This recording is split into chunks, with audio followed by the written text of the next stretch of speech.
Hello, this is RJ City, and I am ethically opposed to any more wrestling podcasts. I don't know why you guys are talking about wrestling. It is a niche product. It is a very small industry. Yet, at this point, there's more wrestling podcasts than there are wrestlers. There is something wrong with society as a whole, but as you get smaller and smaller into wrestling, and then the wrestling podcast sphere, it gets even worse. And one such example, if I may turn on the microscope and look at the drudgery that happens to be True Heel Heat. SP3, Sid, this is your fault.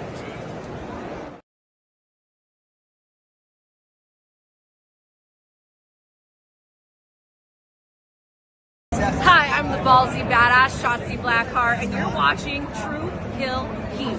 Ow, ow, ow!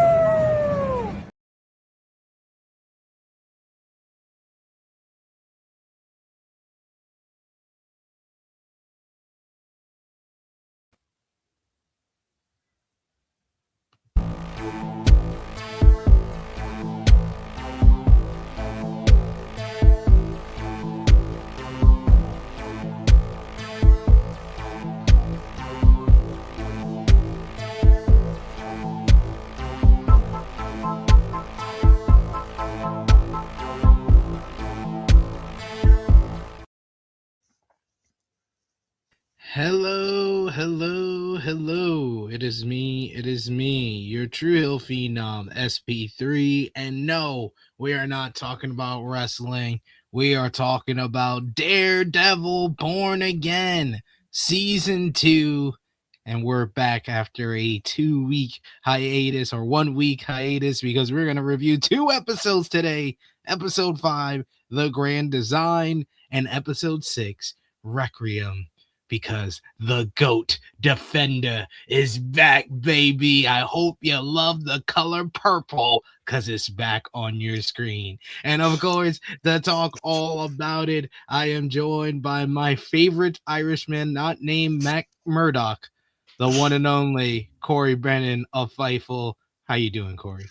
I'm good. I love how this is becoming a weekly thing now where we're just like, Matt's Irish, that's it. Like, dude's born and raised in New York, but he's definitely Irish. Hey, come on, man. We know. Well, there's stuff that I do want to talk about later about Irish people in Daredevil show that was reported this week, but we'll get to that later because it ties into these episodes, I think. There you go. But yeah, how's it been? You had 1 week to simmer on episode 5, and you had a couple of days to simmer on episode 6. How's it been? How was the 1 week of not talking about Daredevil? It was probably the worst week for us not to have an episode because that episode 5 is just. I loved every part of episode 5 and I had so much to say about it, and then it's just like, I don't have to wait a week, and then episode 6 comes out and there's equally as much stuff that I want to talk about, so it's great. It's probably I think as well these last 3 episodes you could almost combine into one like movie and it'd work even without the other part of the season because they all kind of interconnect so well. And it tells a 3-episode arc. That's just, I think it's interesting. Obviously, there's more to come, but yeah, I really like these episodes a lot. Oh, yeah, we're going to definitely talk about it. So we appreciate y'all for joining us live. We appreciate y'all if you're watching us on demand. Remember to show your appreciation back. The simplest way possible is by dropping a thumbs up on the video. That helps us out so much. You can also share this video with all of your Daredevil Born Again family, friends, and fans on all your favorite social media platforms. If you are new to the True Hill Heat YouTube channel, hit that subscribe button, hit the bell to stay notified for all the great content here on True Hill Heat Sports and Entertainment. We talk about a lot from the world of sports and entertainment, especially TV shows and especially Daredevil. We're having a great time this season talking about Daredevil Born Again. If you haven't already, you could go back in time and watch our reviews for season 1, and we're covering everything from season 2. So welcome aboard. Hit the subscribe button, hit the bell. We're usually here at least on a Friday or a Sunday depending on if there's nothing crazy going on in the world of wrestling. But we're back, baby, and we're back on a Friday talking all about Daredevil. And of course, sound off in the live chat. If you're with us live, we love to interact with all of you and hear your thoughts on Daredevil Born Again Season 2, and especially these last 2 episodes. But yeah, I mean, I was a very busy man, quite probably like you last week. So I had a lot of talking about wrestling, but I also did miss talking about Daredevil, and especially that those 2 episodes that I watched. I think I watched it on Wednesday morning. I've been getting it in Wednesday morning. Usually, like last year, I was watching it on the Jimmy Macaram YouTube channel, so I had to wait for Jimmy to watch it. But now that he's slacking on the Mac, and I've been watching it Wednesday morning as soon as I wake up, as I'm working, and it takes me longer to finish work because I'm taking breaks to focus on the TV because I can't just watch it without looking up. It's awful for my sleep schedule because, like, I just can't wait. I have to be able to watch it and just and part of that is the Daredevil Twitter account. By the way, I absolutely love whoever the admin is behind that. For episode 5, they were very obviously missing, and I think a lot of people were really upset about that. I was going to go on a whole ass rant about it last week as well because it was so good, but then with this week, they just randomly showed up back up like a day before the episode release, and everyone just went mental. I thought it was funny because half the hype for the episode 6 was about Jessica Jones, about the trailers, and then half of it was because the Daredevil admin's back. Yeah, there you go. Everybody's happy to see it. We got Dion in the chat with us today. Thank you so much, Dion, for joining us. He says, "What's up, fellas? This episode was great. Powell gotta be the luckiest son of a bitch in this show. I hate that motherfucker." I mean, yeah, can't deny that. That motherfucker has like 9 lives like a cat. That makes you hate him more, though, doesn't it? Like, it's just like, no, this guy just won't fucking die or even get his shit pushed in properly. It's like everything's just like a bonk on the head for him, and it's so funny, man. He doesn't seem like a threat to anyone who like has any kind of power or can fight back at all, and that's what makes him such a hilarious henchman, because he gets the upper hand on the weaker people, and then Matt just comes in, bonks him on the head, and he's pointless. There's no fight. He's just out cold. I'm just saying, though, he wasn't out cold because he was up less than a minute later, and he was just rubbing his head where another person would have a big ass lump. I think he's juicing. I don't think he is. I think it'd be funny if they did decide to, because I feel like if they did, that'd be very much something that they came up in between seasons, because even though Born Again Season 1 was widely panned, even then, people were hoping Powell was going to get killed. Everyone was hoping that when the Punisher came, he was going to kill him. Like, that was the big thing of the season. Not like, oh, is Matt going to stop Fisk? It's like, is the Punisher going to get his hands on Powell because of everything? And then he didn't. Well, yeah, he got to bitch him out with his voice, but still. But he didn't get to put those hands on him. So that's what we need. We need someone, and maybe because he want to put his hands on Jessica, maybe Power Man can come in and push his shit in himself. We also got Power Driver Finisher. Good to see you in the chat. He says he got punched by Jessica Jones, and I don't know if it was her losing her powers now and again, or if it's him using something. I think it's a little bit of both. I really don't think he is a supe or anything like that. I know like people are like so used to just random henchmen becoming like these superpowered beings. Like they've done it in the MCU plenty, they've done it in the DCU plenty, the CW shows. Like that, there's always got to be something going on with a bad guy. And I think it's even funnier. I think it's even more interesting that he's such a terror, and he's not even got powers. He's just a cop who has a power complex and doesn't give a shit about like the law really in general. And again, like I said, I love the fact that, like, even going back to when he showed up at Muse's hideout in season 1, and Matt just threw the billy club and knocked him out. Like, it's so funny how he's just useless when it comes to Matt. Like, he talks all this shit to Kingpin. Oh, we're gonna fight Matt Murdock. We're gonna find Daredevil, and every single time he does, he just one shot it. It's so funny to me. It is. It is. And especially we got Dion who says, I know I shouldn't like him, but Buck is climbing up the ranks as an effective villain, especially episode 5, which we're gonna get into here. He got the rub. He got the Wesley rub in episode 5. It's a wrap. Yeah. Buck is up there. It's him and Daniel Blake as the best new characters in this Daredevil Born Again. Yeah. See, the episode 5, I think, is probably the best Buck episode for me because it sets up so much. I don't want to talk about too much of it now, but like he is someone who now retroactively is part of the Netflix show. You didn't see him, Yeah. but he was a part of it. Like, so I really like that they did that. And yeah, he's a very fun character for me. Yeah. We got Valab also in the chat with us.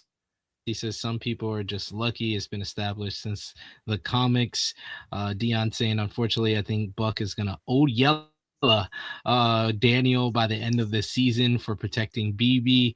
Or Valab saying, I think Buck is gonna old yellow himself.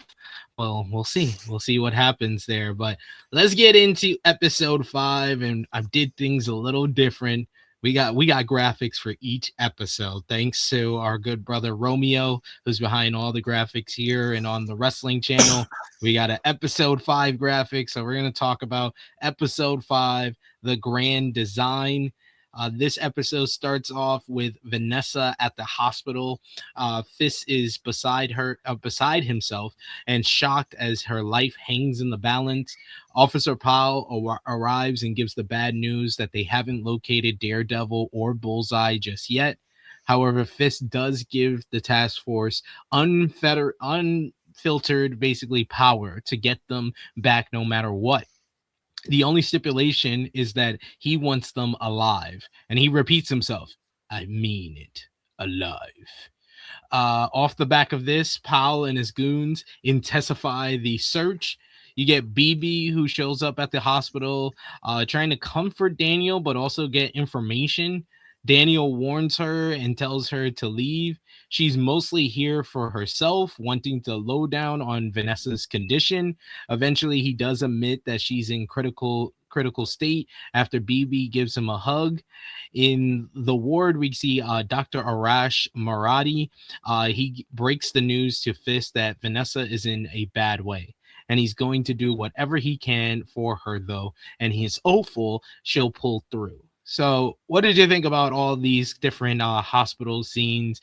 The warning by Fist telling Powell that he wants Daredevil and Bullseye alive and brought back to him. Daniel being the easiest simp in the world when it comes to BB. All he needed was a hug, and he spilled the beans to BB, which would come back to haunt him, of course. And then the doctor, the setup for the doctor, I mean, I wish that we did do episode 5 review, because now every scene that we talk about with the doctor, we just think about what his fate is going to be. Yeah, but it's the same thing that we talked about with the trainer, isn't it? Like, it's like, just keep your mouth shut, stop talking around this guy. But no, like I think I said in the episode 4 review, I was like, I don't want this to be like a stretched out thing. Like, I don't want her to get to the hospital, but I can admit I was wrong. I think they added a lot by keeping her alive to that extent. So yeah, these scenes were kind of set up the flashbacks and the episode and the rest of the episode itself. But yeah, I don't see the issue with these scenes. Like, there was a lot of critiques about like how the hospital was so dry and there was the color palette was so bad. It's a hospital. Like, it's not gonna be like this big incredible set. Like, it just goes to what I feel about the critiques this Born Again in general, are just like, they're just nitpicky and they're just silly at the end of the day to me for a lot of things. But yeah, these scenes, like you said, it's really hard to talk about this scene without thinking about his fate. But yeah, I liked that Fisk made it very clear, you're not killing them, I am. Like, that's Kingpin talking. That's not Mayor Fisk. That's 100% Kingpin. And yeah, again, Vincent D'Onofrio's acting in these scenes, as ever, looking like a toddler wanting to reach out and smash something, like just let out his rage. It's just, I can't say enough. I think I'm going to say it on every single episode. Vincent D'Onofrio as Kingpin is just, it's a once in a universe casting, but somehow we got two of them with him and Charlie Cox. So yeah, just, I don't really have any notes about this.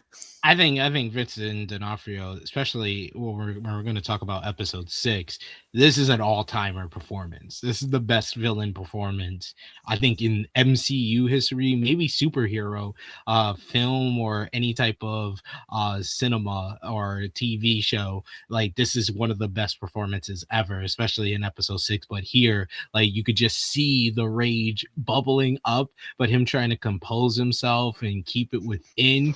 And it would blow up, of course, in the next episode, but I think he has a very nuanced performance in everything that he does. Like, he does so much with just his facial expressions, his body language, how he gets his fists and how his fingers are moving. Like, he does so much with the littlest things, and that's what makes him such a great actor. I think that I love Charlie Cox, and I think Charlie Cox is amazing at Matt Murdock or Daredevil, but Vincent D'Onofrio is that great of an actor that I think he is the star performance in these next 2 episodes that we're talking about today. Yeah, I'd have to agree. Meanwhile, we get Daredevil. He has grabbed Dex and takes him into the basement away from the prying eyes of the task force who are still on the hunt. When he mentions Foggy to him, he once again goes into the whole, don't say his name. Don't say his name. He just doesn't want to hear Dex even say Foggy's name. But this leads into the real crust of this episode, which is everybody having flashbacks, everybody going through their memories museum. As Matt brings back memories of Foggy from the past. In fact, there are 2 different flashbacks here, as we get one with Vanessa at the gallery, convinced that the right buyer will come in and see this, talking about the Ravenous Snowstorm painting. And the other involves Foggy and Matt together before the original series, when they were still working at the bigger law firm and as like basically understudies. They show up to represent a guy named Lionel/Ray, who Foggy actually knew when he was younger because he was best friends with Lionel's brother. The pair want to get him a good plea deal, but Ray is convinced that being behind bars will be a death sentence for him. This is way before Foggy and Matt have their own law firm, and their inability to get a plea sees their boss, Jeff Liven, chew them out. He gives the pair a bunch of paperwork to do on Friday night, but that actually works in their favor. Foggy notices that the address on the warrant they used to access Ray's apartment is wrong because he lived in the same building as him. This means that everything discovered in the warrant card can't be used, and the guy has a get out of jail free card. Off the back of this, it brings up a very interesting play of morality as Matt and Foggy debate over what the right thing to do here is. So you really get to see like their differences of opinion and how Foggy has really kind of influenced how Matt looks at things. Because Matt was very much going like, let's just do what the boss wants us to do. And Foggy was about wanting to do what's right because he knows this guy. He knew this guy, even though the guy kind of like just makes fun of him and calls him names because he was the older brother and, you know, the older brother to his best friend and treated him like trash, treated his brother like trash. But he understands that he had a hard hand in life and he wants to give him a second chance, basically. So what did you think about this whole dynamic? This was just great. This is what this show has been missing. The Foggy and Matt kind of chemistry that they just have on screen is it comes off screen, and the law part of Daredevil was always some of my favorite scenes, especially in season 1. I think that's why season 1 is still like the second best, or if so, to some people it's the best season of the Daredevil original series on Netflix. Yeah, that's kind of where Born Again season 2 is. We've got Kirsten obviously doing lawyer stuff, but not getting to see Matt do his thing in a courtroom. It's just when he gets when he gets a chance to really show his abilities as a lawyer, it's always like for me, it's almost nearly as exciting as when he's in the suit and he's kicking ass. Like it's another way for him to kick ass and dish out justice. And this scene, a lot of people argued that these flashbacks was one big retcon, but I don't see it that way. If you go back and you watch the Netflix series, Matt is not someone who thinks that criminals deserve just always deserve the chance to kind of be right and be let out on the street. He's fine with sending someone to prison and letting that like not nature, but God do his thing, and God has an answer for everyone, kind of thing. And like, just because he doesn't want to kill doesn't mean that he thinks that people shouldn't. People don't find a way to kind of die on their own, even if he feels that he's not. He's not someone who has a lot of pity for criminals. At the end of the day, he believes in redemption, but he's not going to sit there and go, no, this person just. Like, he thinks that even though he knows that he's not particularly lying, he still thinks that Foggy's old friend, or the guy he knows, or whichever way you put it, he shouldn't be out on the street. And I don't blame him for that, because at this point in time, he's not the man in the mask yet. We know that. We know that from the original series that this happens after they left Landman and Zach, that he started to pick up the mask. So for me, Matt kind of being like, oh, boo-hoo, like, that's not out of character for him. I think that's just him. That's Catholic righteousness more than anything else. So I don't think it's a retcon. I just think it's Matt. Like, people are like, oh, they left Landman and Zach for this very reason, blah blah blah. They left Landman and Zach because Matt didn't believe in trying to prosecute someone who just wanted to be healthy. That's what the original flashback in the original series was. Someone who was sick from a product was getting sicker. They told their doctor, and they were being sued for it. That was the triggering case. So it's got nothing to do with a criminal or anything like that. He doesn't believe in the law being twisted like that. Yes, but I don't see this as a retcon at all. I think it's exactly what Matt was like in the early stages of the Daredevil series. And he even says it in this whole scene that Lionel, he might get off for this, but he is a criminal. He's a drug dealer. Like, he's always been about, like, Matt's always been about the people that are doing wrong. Like, no matter what, he feels like they should get the judgment that they deserve. So I don't think that's weird to even say that it's a retcon. This is very in line with how Matt has always been since the original series to now. It's also a flashback from Matt's point of view, and I'm sorry to say this about our lovely blind vigilante lawyer, but he is an unreliable narrator when it comes to telling stories.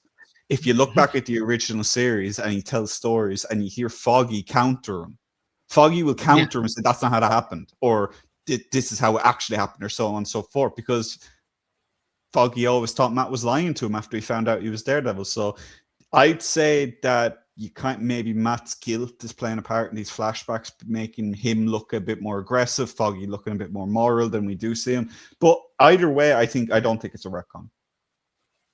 No, I don't think so either.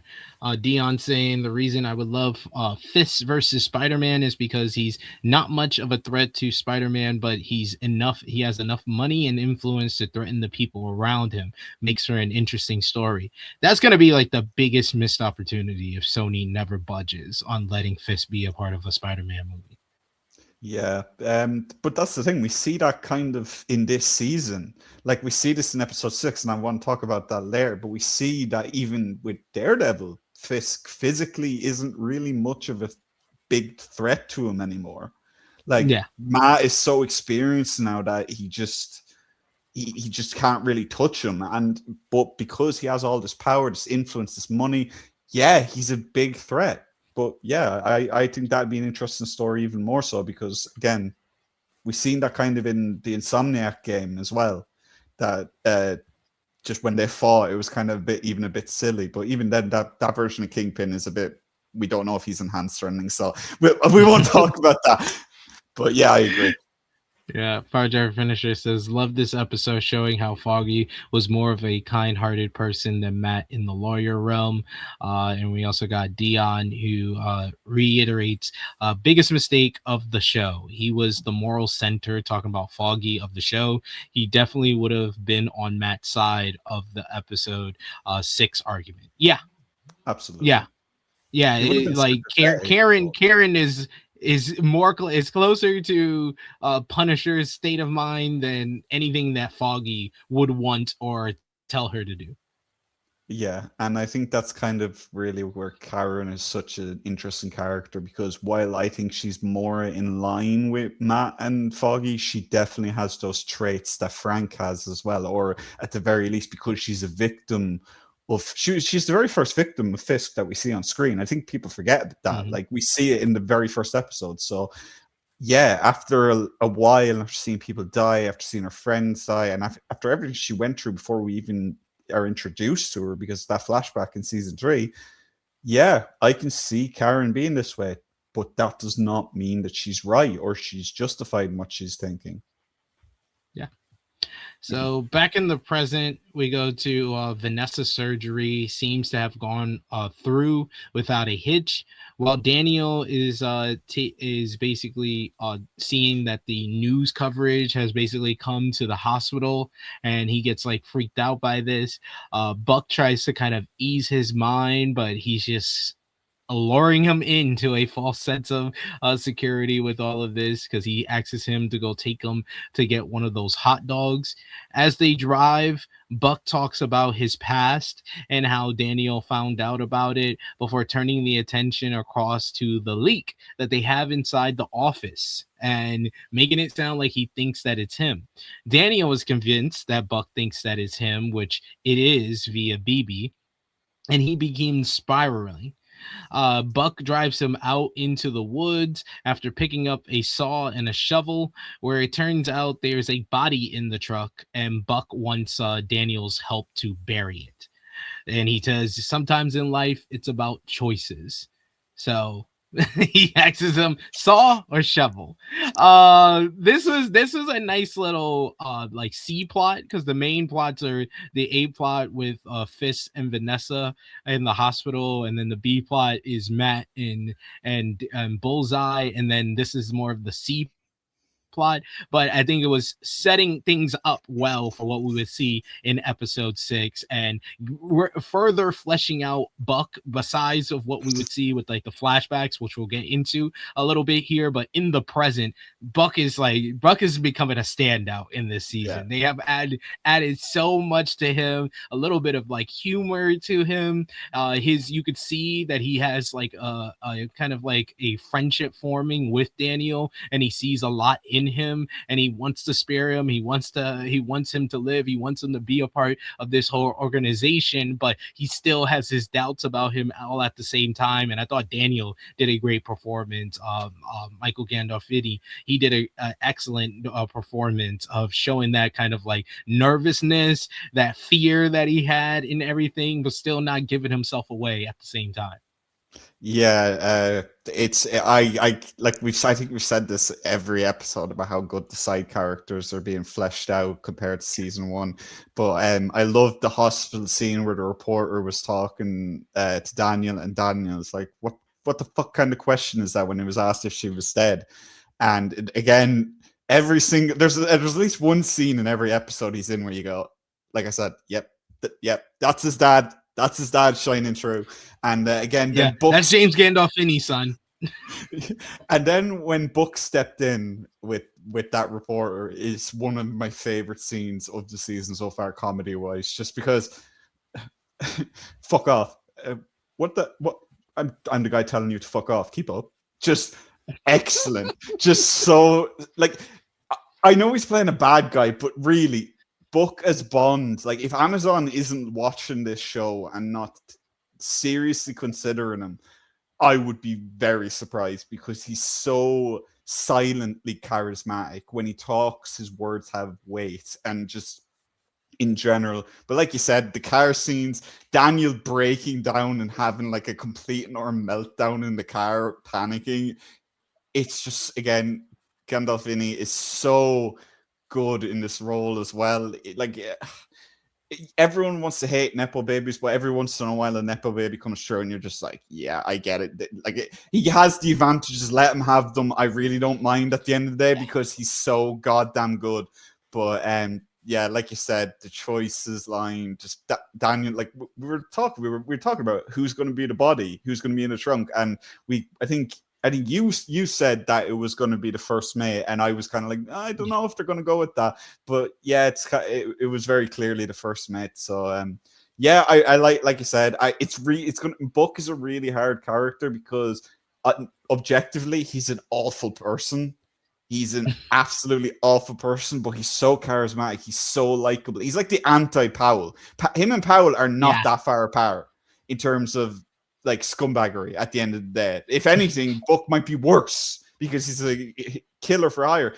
But you can just see the different way they're played, that everyone loves Buck, everyone can't stand Powell. It's just I love it. But yeah, DC, because Powell has the charisma. He has the charisma to go along with being a killer by hire. He just has that swag to him that Powell doesn't have. Powell is just an absolute asshole that has no redeeming qualities. You could see the redeeming qualities of Buck and why if you meet him on the surface and you don't see all the things that he does, he got the Riz as well, where he can get someone like a Heather under his spell. I can't even imagine Powell with a family.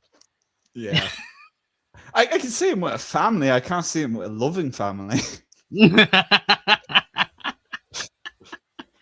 Oh man, but yes, this is true. Buck is he's climbing up the list. He's climbing up. This was really my episode here because I called the first mate in the trunk, and I also called this episode being Vanessa on her with her life on the line. I called both of those things in this episode. I was a bit off base with both of them. I was like, she's dead. She's dead as hell. But no, she got there. She is dead. So yeah, Buck gets Daniel's help to bury the first mate. Meanwhile, Dex and Matt are bumping heads at the church about morality. You got Dex trying to get in Matt's head because he wants to die. He just kill me already. Like that's all the next two episodes are about, is Dex just saying, just kill me. What is going on? He's talking about the nature of good and evil. It's a very good scene here, especially as it cuts with flashbacks of Foggy heading to Ray's house after they get Ray out of jail. You see Foggy, he goes to his apartment and he basically hands Ray the money that they were saving, because we saw at the office every single paycheck they're saving money to open up their own office. Murdoch and Nelson, until of course Matt would suggest the real name for that one. So they're saving money, but he hands over the stack of cash to Ray and convinces him to flee and start over. He was like, your brother doesn't have a second chance. Your brother's in jail. So he was like, you are the only one left. So you have to kind of use this to get a second chance. There's going to be people coming after you, but just get the hell out of town and just start a new life. So he convinces them that. We back at the office though, Matt is well aware of what Foggy has done, and he's not too torn up about it. He actually goes to the apartment and meets up with Foggy as he's coming downstairs. He understands why Foggy did this, and they basically have a nice little talk. And he was like, oh, let's go to to celebrate at Josie's. And he was like, what are we celebrating? And Foggy says mercy.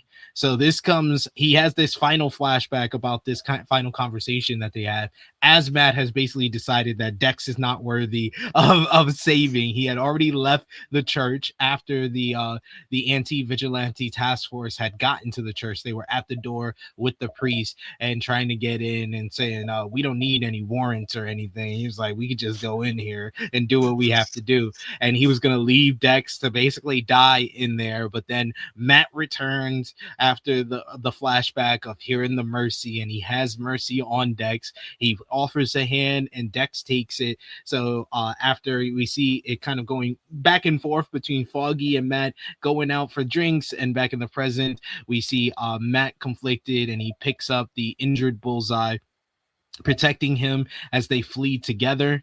And naturally they end up right at Frank's pad, where Karen is busy punching the bag again, and she's like, oh fuck, you got this dude with you.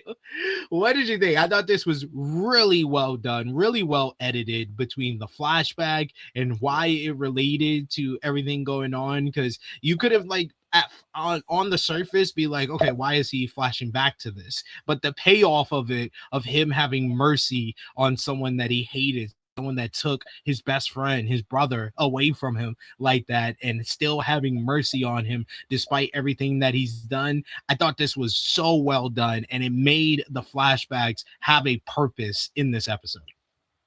Yeah, the way that the score thrilled when it cut back to Matt holding his hand out was one of those like get up, shadow box, and just going nuts moments in a TV show, because it's just like, oh my god, this is what superhero television should be. The hero, like, and people are like, oh, it was a bit out of character for Matt to leave him. No, it wasn't. Matt left Nobu to burn to death in the first season.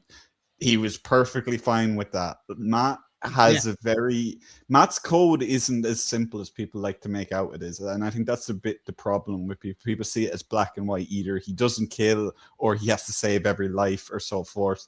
I think he couldn't leave Bullseye to die because, like you said, he was flashing back. I think the mercy is something that and they explored this and the thing is, like, at the end of the day, he knows if he leaves Bullseye there, he's not just going to die. He's going to die in a very painful way. He's going to be tortured, and like sometimes even your worst enemy doesn't deserve that, and that's who Matt Murdock is at the end of the day.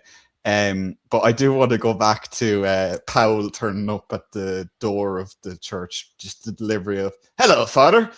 See any vigilantes this evening?" Very quickly, it's just like it's this smug prick, just piss off, and it was just I can't wrap my head around the fact that I like this character so much now. I hate him, but I like him. It's so annoying because I hate him so much. I don't care. I don't want him to die. I want him to die. I want him to die. I want him to die. If there's one person I want to die more than anyone, I know, like, at this point, I'm totally fine with Bullseye living. Even though I wanted him to die after what he did to Foggy, totally fine with him leaving. He has redeemed himself to me as a viewer because he's too great of a character. Pow, I want to die, and I want him to have a slow and painful murder. That's the thing. I want him to die, but at the same time, I know when he does die, it's going to leave this big hole in the show. That's just what I expect. This big gap of a henchman gone from the show. Like it's I don't know. I really can't stand him. Like, that's the thing. Like, he's such an unlikable character, but he's so well written as a bad guy and as a goon, as a henchman, that it's just when he does get killed off, you're going to be almost like, oh, is that it? That's all he gets? Even if it's a completely justifiable death. This is what we've been talking about. They've written him so well that almost any death won't be enough. Like, but yeah, sure. That speech from Bullseye in the church as well, that we are who we are. People kind of, again, misread, I think, what he was saying there. It's like that everyone, even if they appear to be good on the surface, is doing things for a selfish reason. And that's very poignant kind of thing to say, because he's talking about nurses, he's talking about doctors as well. Like, yeah, we know that, we see that in our own lives, that sometimes doctors can be very vain, they can be very arrogant about, like, we see it in the episode. Yeah. We see it with the doctor who's treating Vanessa. So I thought that, again, Wilson Bethel's performance even on Death's Door was fantastic. I think people got way too excited about possibly seeing Claire Yeah, when he says I when got a nurse that can fix you up, I ain't going front. I also was like, oh, please yeah, let it be I Claire. Please I let it was be like, Claire. I wanted it to be Claire as well. Full disclosure, I did. I think Claire Novak, talking about Supernatural here. Claire is one of the funnest like characters because she tells it how it is every single time. Rosario Dawson is awesome.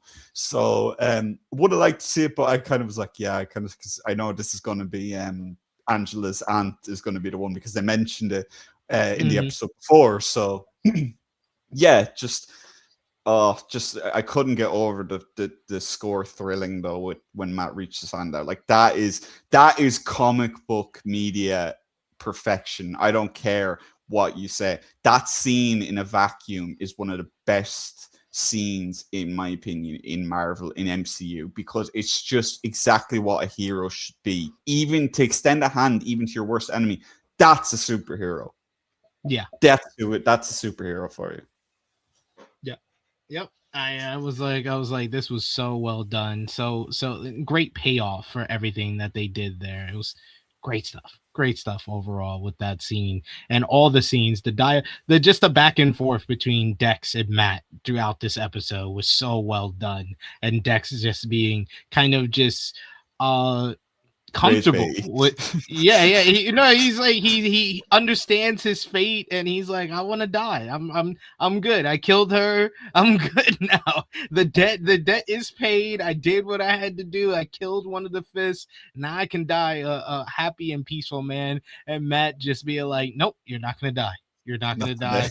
I have a nurse for you. I'm gonna save your life here. Basically, just refusing to let him die. So on the other part of the flashbacks, because Ray was talking about, he Matt and Foggy didn't know who he worked for, and then it spanned over to Wilson Fisk, who was in a car with Wesley, and they were talking about how one of their guys has been basically pinned by the cops.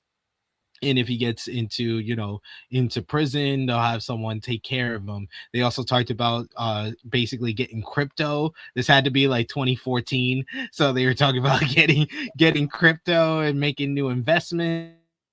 And then Wesley also brought up that he had a friend who works as an art dealer that can help him out with stuff if he needs new investments and everything. And then when they find out that Ray has been let go from the prison, Lionel, they basically go and hire a henchman, hire a kill for hire, and it's Wesley meeting up with Buck. Buck's got the longer hair. He's got a freaking bull cap, like a freaking cap on, and he basically gives him the information on Lionel where he can find him. We see Buck going as like a delivery man to Lionel's apartment, but by the time he gets there, the window is open. Lionel has jumped out the window and escaped, and we see Lionel going off with like a bag, and he's using the money that Foggy got him to get out of town so he can live. So that was kind of the bow on that one. We also saw the first time that Fisk saw Vanessa because he saw her in the window at the art dealership. So while all of this is going on with Dex and Matt, we go to Vanessa. She has awakened after the surgery. Fisk is consumed by emotion. He even yells at one of the nurses, and Vanessa's like, "You startled the woman. Like, calm down." And she wants pineapple juice, but Fisk is like, "You hate pineapple juice," and she was like, "I just have a taste for it," because in one of her, like, I guess we were seeing like kind of her thoughts, her dreams going on. She was thinking about her and Wilson when they were on an island somewhere. As Wilson said in the previous episode, he hates the how the sand feels against his toes, but they were out there barefoot on there, so that she woke up and she wanted the pineapple juice. She wants him to then tell her the story of how they met. And she mentions how this was all one big grand design and that this was always meant to be. But then she basically, after finishing the pineapple juice and saying that it was divine, unfortunately, she starts to deteriorate. She once again says, "Tell me the story and she starts fading. We get the doctors coming in. You get a great scene from Vincent D'Onofrio as he's just breaking down. I love the way they film his hands. Anytime he's emotional and breaking down, he just has these hands that tell a story of like him just being consumed by rage and anger and sadness and grief all at once. He tells the story with his facial expressions, with the way that his body movement, his body language. Vanessa deteriorates, and then eventually the episode ends with Vanessa passing away. What did you think about Vanessa finally going to the island in the sky? I think from the very moment that it showed that she was alive, I didn't think she was coming out of this episode. Like there was just no possible way they were gonna, like, I don't know, they weren't gonna shoot it that way if she wasn't gonna die. It was meant to be just one last kick in the teeth for Kingpin, and that's exactly what it was. Giving him that hope that she'd be okay, and then just turning around and snatching it from him. That makes it 10 times worse, I think, for him. But just to go back to the flashbacks of what I mentioned earlier, Buck is now retroactively responsible for pretty much any mysterious death that happens in season 1 of Daredevil. Yeah. That is an excellent piece of writing from the current showrunners. That is fantastic, because if you actually watch that season back, there's like a good dozen deaths or the whole death that makes Karen meet the fellas, Nelson and Murdoch. That whole thing is probably Buck. Yeah. So like we've said, the layers that they've given to these side characters is just something else entirely compared to last season. And I do want to say, I feel kind of bad for Cherry's actor, because he's just kind of been nowhere in this season. Like he had a heart attack and then they just wrote him out of the show.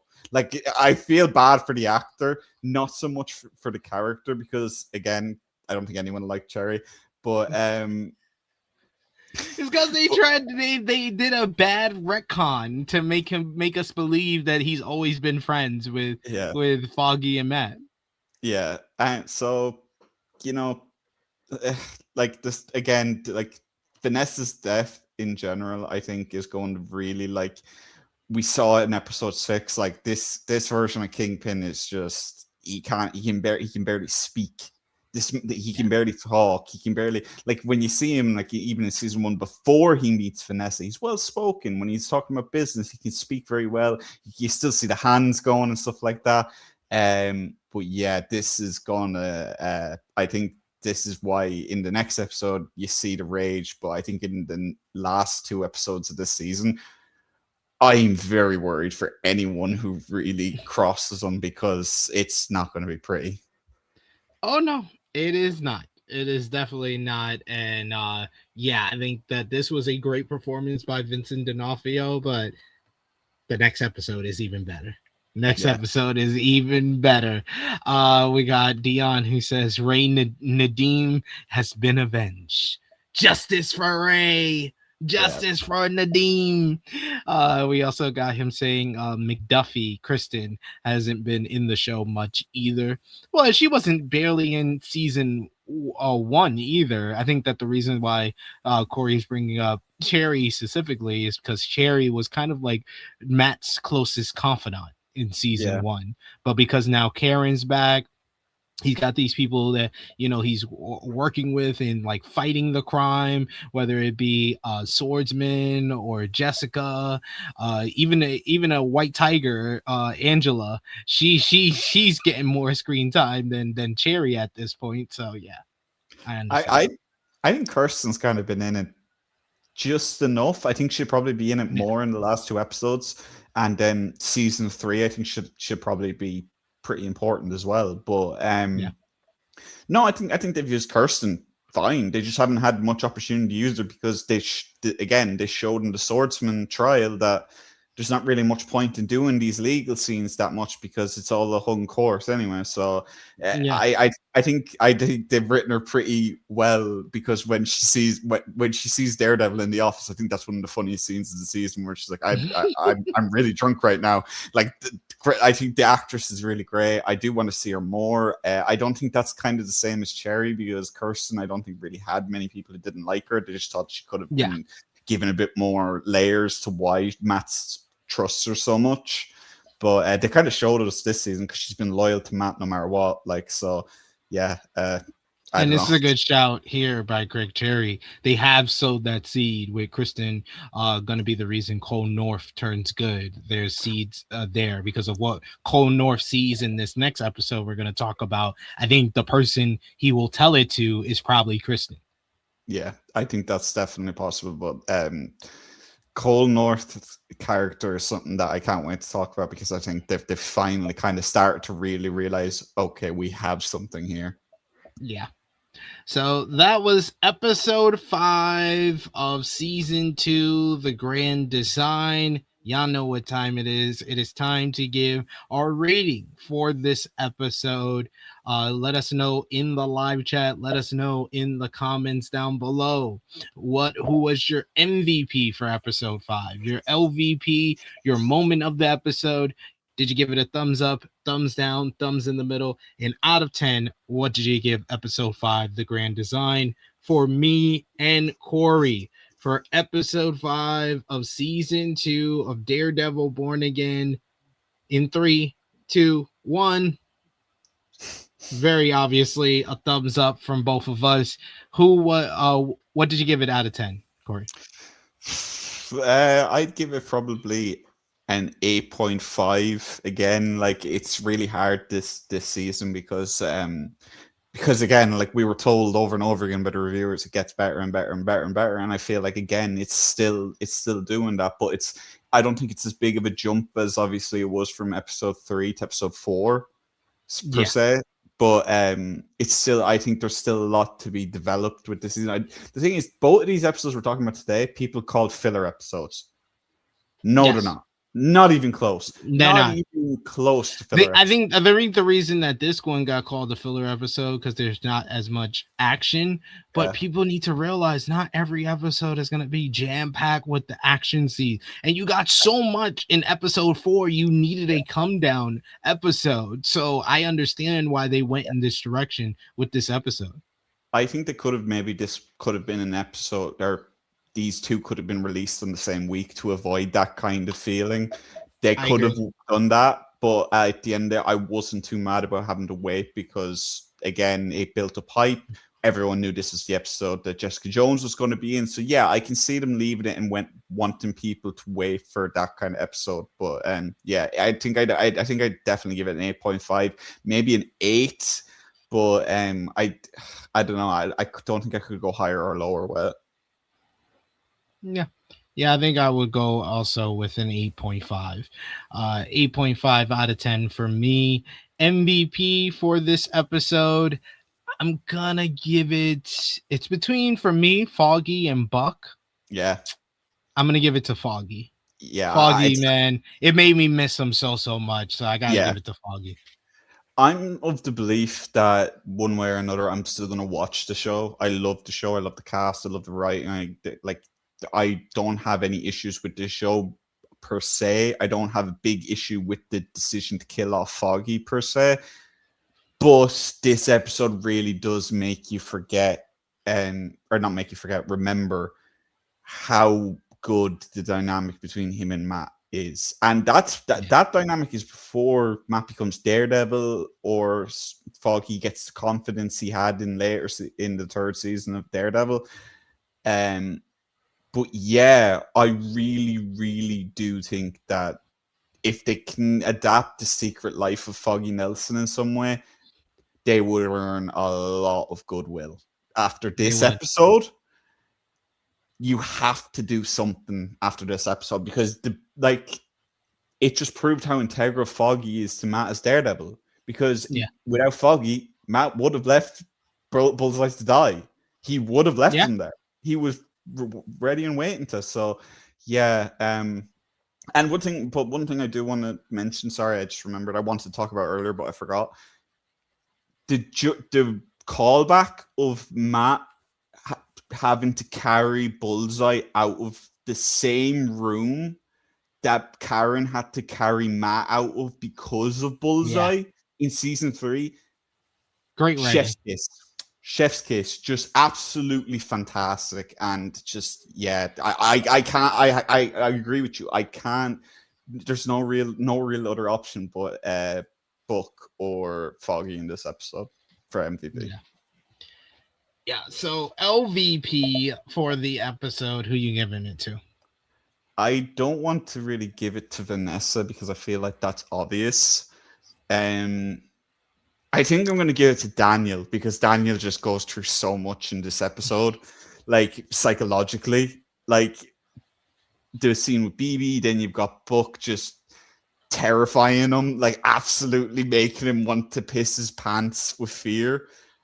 I think I'm going to give it to Daniel because this is the beat that I think his low point as a character so far. But if I hadn't picked Vanessa last week, I would have picked Vanessa this week. That's kind of what I'm saying. Yeah, that makes sense. I'm giving it to Wilson Fisk. Yeah, I'm giving it to Kingpin because if he would have let that doctor just check Vanessa after she woke up, who knows if she would have deteriorated like that. Like he was just so consumed with emotion. He was like happy yet still worried about her and just wanted to treat her like a freaking baseball card that you don't want anyone to touch. He's like his prized possession that he wouldn't let anyone touch when she's in a freaking hospital and just came out of coma, sir. Let the doctor check on her. Yeah, I don't know if they're going to call back to that in some way, but if they were to call back to it, I wouldn't be surprised because it's such a big moment in the episode, even though at the time it's played for kind of, he's just a harsh and played for laughs by Vanessa's reaction. But yeah, you really don't know what could have happened if he'd let her check her. So yeah, I agree with you there. Yeah, so I gotta give him LVP. And moment of the episode, I think we talked about it a lot throughout this one. It's Matt extending his hand to Dex in the church. Yeah, absolutely. Just fantastic stuff. Yeah. So that was episode 5 of season 2 of Daredevil Born Again. Let's get into episode 6 of Daredevil Born Again, which was entitled Requiem. And yes, it is time for the return of Jessica Jones. Before we get into the recap, I'm just gonna say this. I'm gonna get this right off the top because then I can talk about the episode and compliment it or say what I didn't like or whatever. She's only gonna be in 3 episodes. You don't even need to promote it in the trailers. Why is Jessica Jones in the trailers if she's only in the last 3 episodes? This would have hit so much harder if this was a surprise. This is like people talk about, you guys have Fightful, you guys ruined wrestling, you spoiled it for us. When WWE makes stuff obvious all the time. This was WWE telling you this person's returning, this person's returning, this person's returning, and then just giving you the return. It's like, this return didn't hit as hard as it would have hit if you just would have let it be a free. Like, okay, the best example recently, the fucking demon Finn Balor. If they just would have just had him be the demon Finn Balor on the day of the show, it would have got a bigger pop for his entrance. I would have got a bigger pop out of this if I wasn't told a million times. And especially because it's either one of 2 things is the problem. Don't promote her in the trailers or freaking introduce her earlier in the season. If she's only gonna be, come on, like, really? I know they teased it with the mysterious Jess and stuff like that, but it's episode 6 and we only got 8 episodes. Come on, man. And the way they shot her return, like the cold open to the episode, was kind of like they portrayed it like you don't know who this is. Who's this mysterious person? Oh, they're throwing people around, huh? She's just out of frame, huh? And then she comes in and she leans down and you see her face. That shot like you're looking to get you're looking to get the biggest reaction possible. It's like literally you see Danielle the entire time. All you see is Jess just throwing these people left and right, but you don't actually see her, and she doesn't dress like she did in the series. So, No. and then she comes in, leans over, you see her face. That's shot like you're looking for like a theater reaction of like the Avengers, like, or something. Yeah. That's what it feels like. You're looking for a cheer or something. But it doesn't really work when we knew she was coming at some point. So the minute that she started throwing people around, you're just like, oh, well, that's Jess. It's like, dude, like this could have been done so much better if you didn't just shove it in our face that Jessica Jones is going to be a part of the season. And there's even ways of not just revealing it in the trailer either, to just show a woman in a leather cloak. That leaves it a little bit vaguer than just showing her like they did in the trailers. And then she's showing up with 3 episodes left. Come on, that's just honey dicking us. I think that this season isn't like the first season in a lot of ways, but this is one thing that I had an issue with in the first season. The marketing feels like they're really trying their best to get the viewership numbers when it first comes out as high as possible. They don't want word of mouth. They want quick views because they want to get renewed for another season. Obviously, we've got season 3, but they still want to keep going with this story, and I think that's why they're so heavily promoting these appearances. Because even episode 4, Bullseye scene, we talked about it. They released the entire cold open online. I don't necessarily have that much of a problem with these things being released because I want to see more of the show, but I do agree with you that spoiling it, which is only going to be in 3 episodes, feels a little bit much. I agree with you, but I also can see their reasoning for it. If you you're absolutely right that it is a marketing tool to get them as much viewership as possible, and I respect that. I'm just saying, as a viewer, I don't like it. I can see it, and to be honest, when you mentioned it, when I'm watching these episodes weekly, I'm not thinking about it, but when you bring that up there, I'm like, yeah, definitely could see it. So yeah. All right, but let's get into this episode 6, Requiem. The cold open is Fist all distraught after Vanessa's death. As soon as the doctor comes in this room, I couldn't stop laughing because I knew what was about to happen. I was like, how is it going to happen? And as soon as the doctor shows up and he puts his hand on his shoulder, I'm like, oh, man. He apologizes for his loss. He tries to comfort Fist. He eventually says, you want a hug? I'm like, don't hug him. Don't touch him again. And he gives him the hug. And this dude basically breaks his back and hugs him and pops his blood vessels. You see blood shooting out of his eyes. He leaves him in a heap on the ground.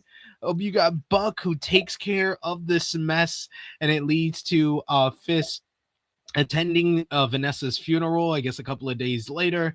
All the usual suspects are here, while we also see Dex is recovering in the underground lair with Karen and Matt. So Jesus Christ, this was intense as hell, and I was just like, this is how we're starting the episode. He just killed the man. This is awesome. I was like, this doctor got exactly what he deserved. He's just like the traitor.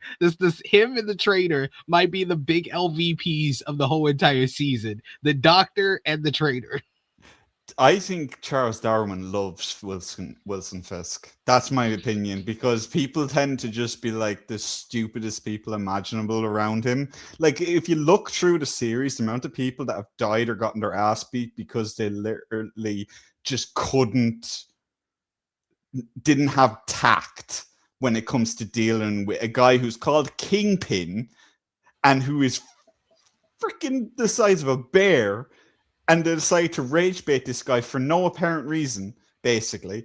Like, in season 1, you've got the Russian who comes to when he's on the date with Vanessa. Why would you do that? Why would you do that?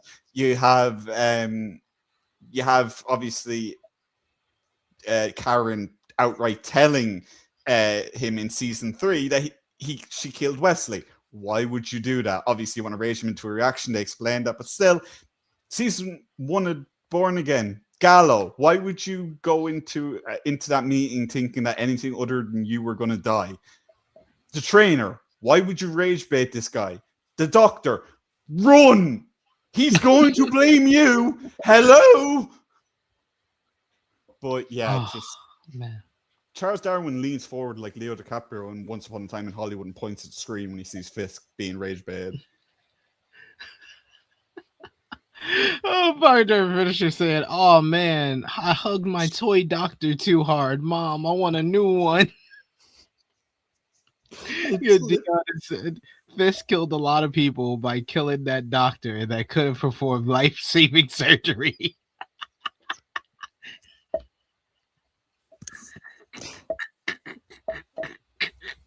My God. Oh, man. How you kill people by proxy? That's crazy. Then we go, like you said earlier, we go to a house in the suburbs. We see a little girl who has to be Danielle Cage sitting there playing with toys. We see purple all around the house, making it known who you think it is. It is. We see the mom coming to greet the daughter, and then we don't see her face. And then we see all these men coming out of a truck with guns, and of course the mom hears it. And then we see the mom just tossing these goons around when they show up at her place, basically killing all these dudes. We see the little girl who grabs a freaking grenade that's about to go off. She just plays around with it, tossing it around. And then finally, after she's done beating up all the goons, Jessica comes in and lets her daughter know that this is not a toy, and she smiles. This would have been so effective as reintroducing Jessica Jones if I did not know 1,001 times that Jessica Jones is in this episode. I physically recoiled watching that child play with a flashbang grenade. I knew that nothing was going to happen, but watching a kid going around like shaking a flashbang around like that, I'm not going to do the motion because I realized what that was going to look like if I did it. But she was literally playing with a flashbang and like using it like it was flying and stuff like that. And I had like, you know that they're not going to have a flashbang detonate in a child's hands. Like this is just not going to happen. But the beeping, that by the way was genius. Whoever said the grenade's going to beep. They knew exactly what they were doing. Because I don't care what logic of the scene says. If a bomb or a grenade is beeping and it starts beeping faster, your heart rate is naturally going to go up higher. That's just how your brain works. So it's just, but then just to see her kind of lean down, smile on her face. Again, Jessica Jones smiling and being happy and she isn't putting on an act. That's different. Because in the series, the only time you see that woman smiling is when she's putting on an act and she's being this ditzy character that she breaks out every now and again. But exactly. So to see her smiling and happy straight off the bat, I was like, yes, come on. She deserves it so much. But yeah, I agree with you. If we didn't know this was coming, it would have been so good. But yeah.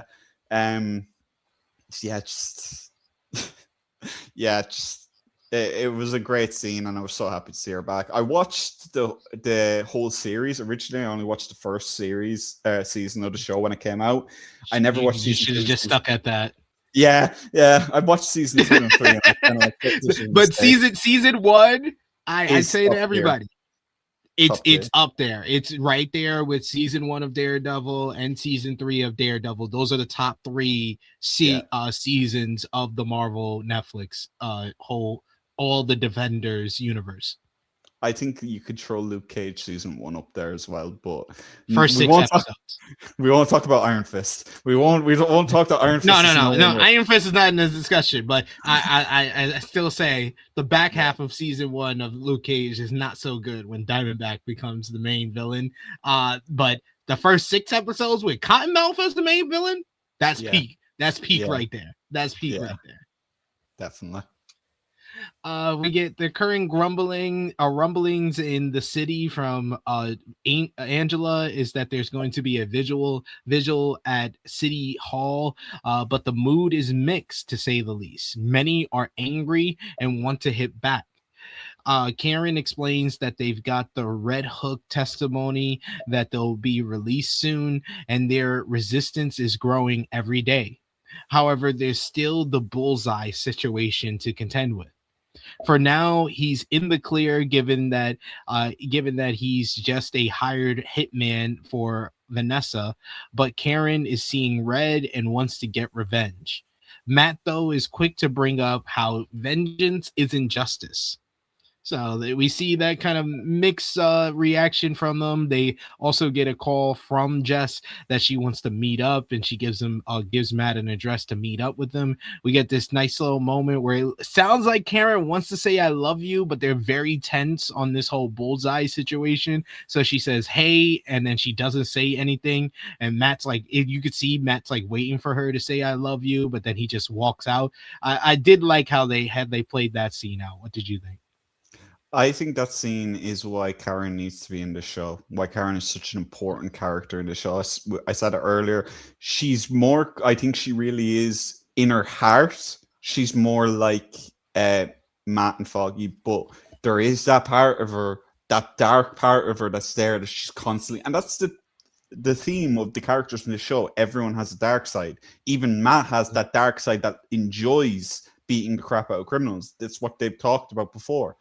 I totally get that Karen isn't gonna want Bullseye to be saved. That is completely fair.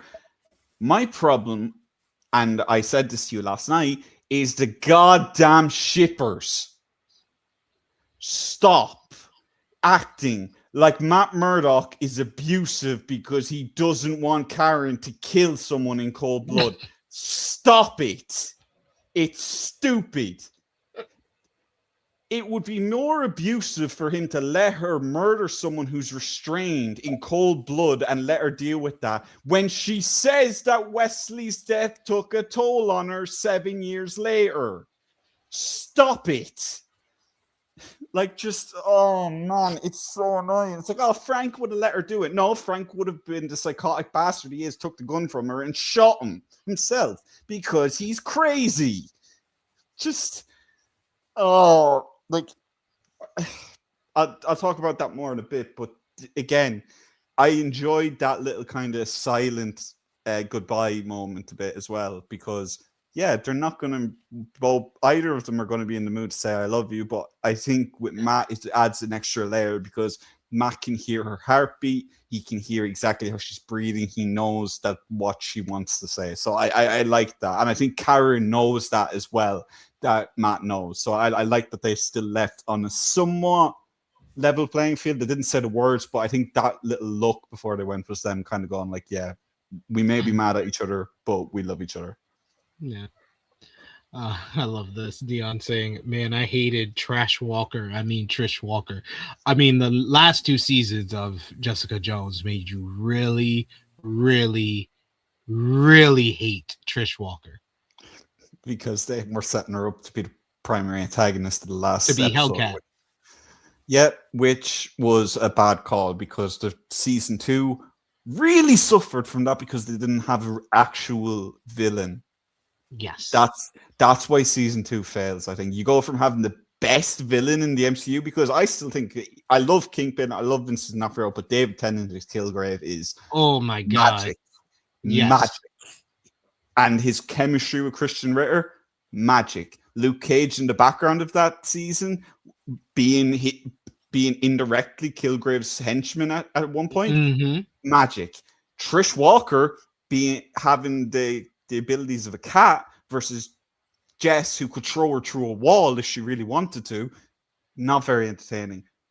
No. Her mother being more unstable than she is, not very entertaining. So the last 2 seasons just really suffered from trying to build Trish up, those 2 seasons, really. Yeah, it just flopped hard body. Sad what they did to Jessica Jones in the last 2 seasons. Even if I try to rewatch all of Netflix, all the Netflix Defender series, I probably would skip that and the first season of Iron Fist and just keep going, keep rolling. Um, for now, yeah, for then we get meanwhile BB is still sniffing around for information, but Daniel is starting to get suspicious. She basically wishes him a happy birthday because today is his birthday, and she's basically asking him what he wants to do. Is he gonna party? Is gonna do anything? And he's like, why are you asking so many goddamn questions, basically, and says that no, he's gonna go to see his mother. And she was like, oh my god, that's sweet, can I come? And it's like, what? Like we just you always say y'all just friends. Like that's something that you do. You take your girl to see the moms for the birthday. Like what are you talking about? He's not the only one though, as Buck takes Daniel aside, saying that BB he talks to BB and he's like, oh, Miss Urich, you're always where the information is gonna be. And she was like, I'm just being a good journalist. He was like, oh, journalist. So Buck pulls Daniel aside and reminds him not to let BB cloud his judgment. Buck suggests that Daniel feed BB some false information and see if it gets leaked. If it does, it'll prove his theory. Daniel just does just this, breaking the news that Fist is not running for re-election when he decides to let BB come with him to his mom's apartment in Staten Island. And that's a huge bombshell that's obviously not real. So I would, if I'm BB, I wouldn't have even gone to text and got all sentimental, need to see his room to not send that information. It's quite obvious that's like fake information. So I don't even know why she was really buying that. Like she's coming off a little bit too hungry. We always saying that Daniel is the simp and that he's coming up hungry to hit that, but BB's coming up a little too hungry to get information if she's believing some nonsense like that. What did you think about the whole dynamic that was set up between BB and Daniel before they took the trip to Staten Island here?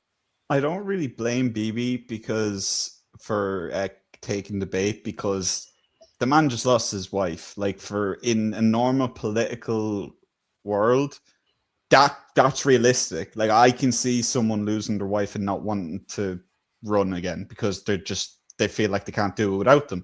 So really, it's a bit low-hanging fruit for her, but again, I think that's why it works. That's why Buck suggested it, because it's something that she'd sink her teeth into if she is the mole. So yeah, I can't believe that people thought that the picture in Daniel's room was Gandolfini. When people said that, I was like, "Are you kidding me?" He would look like he does in The Sopranos if that was him. That's how old Daniel is. That's Daniel's age range. It's so silly to me. But yeah, one thing that you didn't mention was that she was texting Ellison, and yes, that was a nice little tidbit. I'm glad that the actor isn't coming back, because the actor is let's just say he's not a very good person. So I don't think we'll be seeing Ellison anytime soon. But yeah, to see that was a nice little nugget of information. I think it's interesting that was what that little memory lane or going into his room is what caused her to not send it. I think that was kind of like a little kind of like moment where they were trying to be like, oh, BB's starting to actually have feelings for Daniel now. That was their way of saying that. And then they showed that in the next scene, which we're about to talk about. But yeah, I like these scenes as well. I like that BB seems to be thinking more about being a good friend or prospective romantic partner than she is about being a journalist. So yeah. Yeah, because she meets Daniel's mom at his childhood home, and she's trying to sell her some vitamins that she's doing for a side project to make money for drugs, I guess, and other stuff. So after celebrating Daniel's birthday and seeing his childhood home, she decides against leaking the news after going to his room. She's about to text Ellison about the not running for re-election. However, Daniel, as she goes upstairs and he knows that she's probably going up there to leak the information, he goes hunting through BB's jacket. and finds evidence of her leaks. This is the other part that annoyed me about the episode, besides the whole spoiling of the Jessica shit. Why do you have an SD card that was put in your pocket 2 days ago in the same spot? I'm just saying that doesn't make any type of sense. And two, she's a reporter. Of course she got some SD cards on her. Like, why is it the jump? Like, you automatically think you're already suspicious, so you're already putting 1 and 2 together. And why is she overreacting when he finds an SD card and not just playing it off like, yeah, there's something else. There's something else on there. Like, all of that did not make any sense to me. To me, it was them trying to say, like, oh, Bibi's got too comfortable. She's too trusting. Yeah. She trusts Daniel too much. She thinks that she's got Daniel wrapped around her finger. That's what I got from that. Now, if that doesn't work for people, I think that's completely fair because it's a bit of a lazy explanation. I'll give you that. But that's the way I saw it. As for the SD card thing, I think she was just too flustered. I think she was too confident. She was a little bit arrogant, and she was a little bit naive to think that Daniel wouldn't check or wouldn't, and I think she just got flustered and she couldn't think of an excuse fast enough. I think that's the big part. No. Probably right there. He confronts her about it and warns that he can't stop what could be coming for her next. They were then distracted by something, but we'll get into that. Meanwhile, we see Charles. He rings fists and is pissed that his stuff has been taken from the warehouse and has been given to the anti-vigilante task force. Fist is not in the mood to deal with this, though, so he soon hangs up on him. We're like about 30 minutes into the show, and Vincent D'Onofrio has not said a word. Yeah. This is all. I'm just reading my notes at this point. Then we see Jessica. She returns to Hell's Kitchen and she speaks with Matt on the rooftop. Love this little interaction between them. I hope that we get some type of like background on when they met up with each other again and when did Jessica realize that he was dead.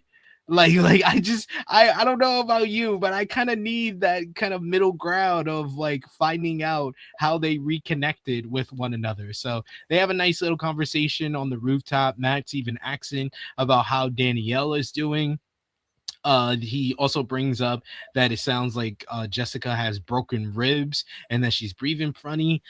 She explains that there's certain segments of the U.S. government are orchestrating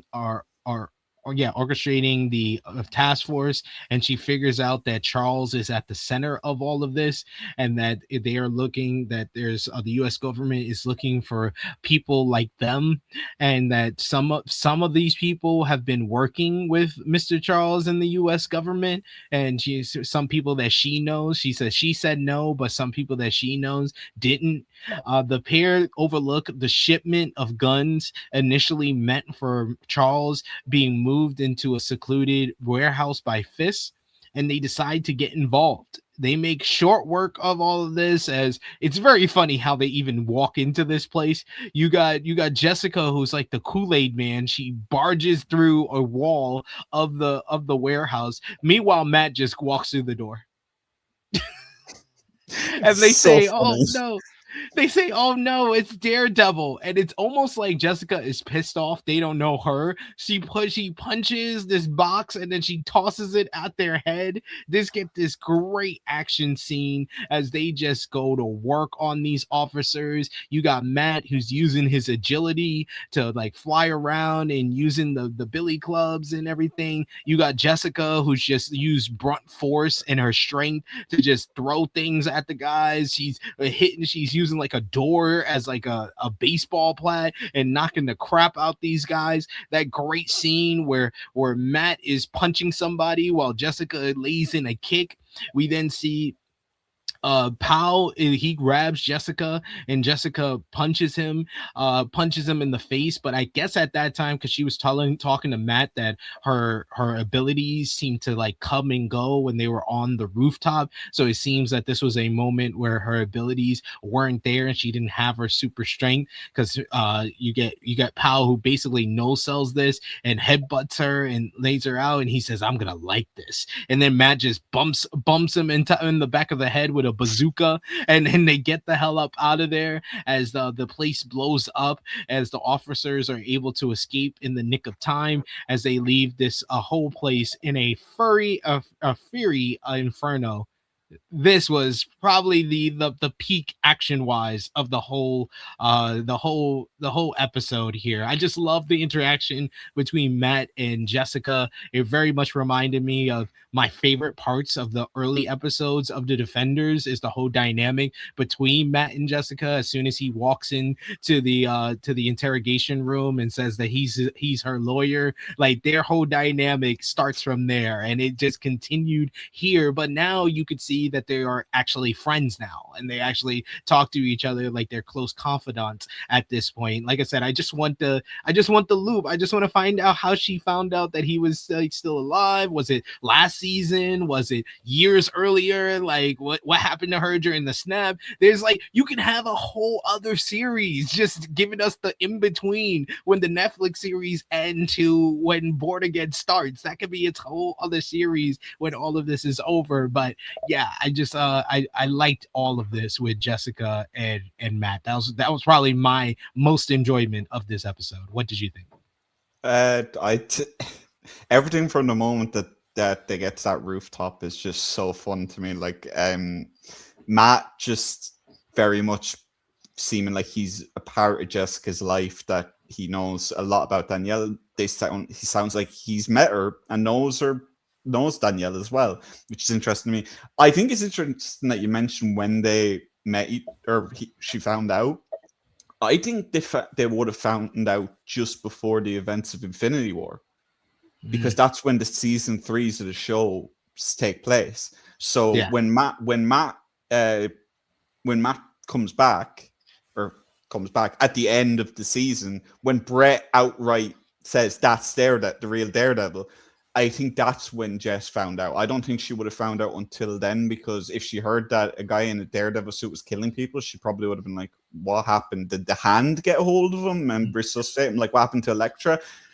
I think this whole section was great to me. You mentioned about Matt. I'm so glad you mentioned about Matt coming in through the door and closing it behind him.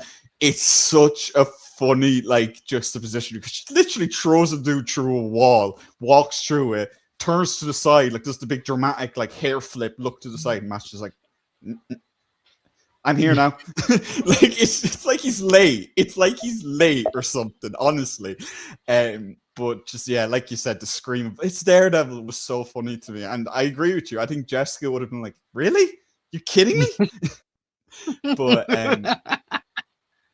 I like the idea, like, right, I'm not going to tell women what is or isn't misogynistic, but I think the idea that a woman's body completely changing on a cellular level because of pregnancy is misogynistic is a bit silly. I think I don't think that that's misogynistic. It happens to real women all the time, that their body completely changes on a cellular level because they gave birth. So for Jose bringing up that Jessica explaining how her powers come and go since having the baby feels very much like a mutant thing. I think they're gonna retcon Jess now being a mutant, because it's been like, but I know they did like the whole operations on her. Yeah. That's how she got her abilities. I think that makes her not a mutant, but kind of what's the word? An artificial mutant, if that makes sense. Yeah. Because it's gene manipulation. The mutant gene is, as we said, is a gene. So yeah, I said this on Twitter, and I've said it this whole time, but I actually belly laughed at Powell getting all confident, and then Matt just bonked him on the back of the head. It's one of my favorite scenes. It's up there with the baton to the head when Muse was there. But yeah, I like the scene. I like that they talked about Mr. Charles and how he's influencing other powered people. I don't think that's Luke. I think someone else No, said it, but I think she's talking about because she's talking about they wouldn't be sending guys after Jessica and Danielle if it was Luke working with them. I think it's Trish though. Yeah, I do think it's I think Trish as anyone well. on the raft, Trish, the president, Red Hulk. I think those people would be the people that's working with them. And the thing is, it makes sense because Trish mightn't have been in the raft after the snap. She could have been snapped, and she might have got out because of it, something or other like that. We've seen like the big thing that most people think is that Fisk wasn't in prison when the Born Again started, and because of Hawkeye, because of Echo, was because of the snap. That's what the general consensus is. We haven't been told that, but it's what fans have thought it is. So I can see Trish being brought back at some point, because I doubt the actress would say no, because it's such an important character to the MCU street level scene. But yeah, like that whole, I just love seeing Jessica and Matt together. They've come a long way from her threatening to punch him so hard that he could see. One of the best lines in the entire like MCU, by the way. Yeah, I agree. Yeah, King Greg bringing up other people who's in the raft, like Trish, Diamondback, those level characters. Yeah, that makes the most sense to me. Those would be like the characters that would be involved in this. Dion saying that I thought it a reference to Luke because of Matt's reaction. I'm not sure if it's Luke, because then it doesn't make too much sense why he would be okay with them sending men after at their house, because he lives. We know he works in the city. He's in charge of Harlem's Paradise, so he works in the city. If he's working with them, why are they sending people after when he has obviously Jessica and Danielle in the suburbs outside of the city? Why would they send people after him? Danny Rand though. Maybe. I don't know. I don't see Danny Rand being part of that group. I think Danny Rand has one particular goal in life, and that's to fight the Hand. That's it. That's his entire thing. This is true. But that's why I think it's Trish, because Matt knows what Trish means to Jessica, because you see in the Defenders that everyone's like background characters or side characters, like kind of all meet, and they're all at the police station and all this. That's true. Karen and Trish have long talks. So yeah, I can see it being Trish. It could be Luke if Luke is being blackmailed, but otherwise I don't see Luke working for someone like Mr. Charles. I see him just throwing him out a window if he really, like, unless he's being blackmailed. Yeah. We got Jose says, I think it is safe to say Marvel is going to approach the term mutant in a very different way. That's why I'm leaning towards Jessica being a mutant, but I could be wrong. Yeah, I think they're gonna define all these people as mutants, even though they aren't really mutants. They're like neither Jessica nor Luke were born with their powers. They had operations done on them to give them powers. That's why it's difficult to see or imagine if Danielle has powers, because it was put into her parents, not really a part of their genes. The thing is, the way that Deadpool got his powers, and because Deadpool is, I know he technically does he live on another Earth, or has he been retconned to live on the same Earth as I think he's been no, he's still in his universe at this point, but he knows of the multiverse now. They could suggest that mutants are the same as how he triggered his powers. They could say that the surgeries that Luke Cage and Jessica Jones had awoke the gene inside them that they already had, and then everything else was kind of like an aftermath of it all. But no, I don't know. I think the way that they're going to approach mutants is going to be very clear in Brand New Day. That's when we're going to really find out what they're going to do with mutants, because obviously they've teased mutations of of Peter and that, and obviously we've got some scenes from that trailer that look like they're missing a few people. Let's just say so. We'll see where that goes. Yeah, and we got Hard Driver who says really hyping up X-Men versus Avengers. It seems maybe possibly after or during Doomsday. That's definitely going to be Secret War. Secret War is going to be X-Men versus the Avengers, because that's what the comic book is all about, basically. Heather continues to spiral. It's been a couple of episodes since we've seen her. She's very kind of distraught about what happened to Vanessa, because Vanessa was starting to become one of her closest friends, and she seems like she's in Vanessa and Fist's room, and she sees Muse. We see Buck speaks to her in the room, and he knows that she's going through some demons, and they have a rather tense moment where Buck convinces her to hold him around the throat, and basically she's saying that she keeps seeing like the man choking her, and he's like, show me how. I thought they were going right then and there. I was like, oh, you about to clap them cheeks, yo. It seems her descent into becoming female Muse is still right there, is still lingering. What did you think about this scene in particular? I thought it was very sexually charged. That's what I think. It was so sexually charged that the Heather's actress said that a kiss was filmed. Like, they filmed them kissing in that scene, but they went without it because, to be fair, it was freaky enough as is. We like you said, it was so sexually charged you could see it, but it's also kind of like, I feel like they're building to Heather killing someone. I don't know who, but in cold blood, not like to save her own life. And I think Buck is going to be the first one to find her, get rid of the body, and then that's when Heather's going to be like, "Oh, so this is what Fisk's entire empire is actually like." And one of two things is going to happen. She's either going to fall completely into the Lady Muse, or she'll snap out of it. Could be either. Really could be either. But again, this scene is another. I think this is another scene that says the Buck's actor should be James Bond, because as we all know, James Bond is one freaky ass motherfucker. So this is true. He's got that. He's got that all good to go. Yeah. Meanwhile, we get Karen, who speaks to Dex by waking him up. And Dex is like, hello, Karen. I was like, I've heard this way too many times.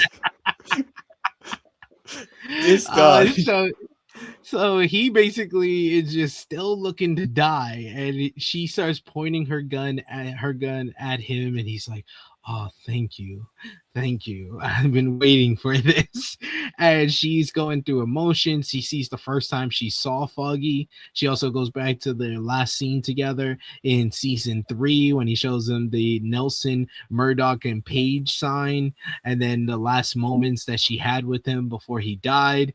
She's got the gun right at his forehead. And she's about to pull the trigger. Literally has her finger on the trigger, about to pull it, when Matt comes in just in the nick of time. He returns, he throws his billy club at her hand, stopping her from pulling the trigger, and the gun goes off as well. And you can see Matt like listening for Dex's heart to make sure that she didn't kill him.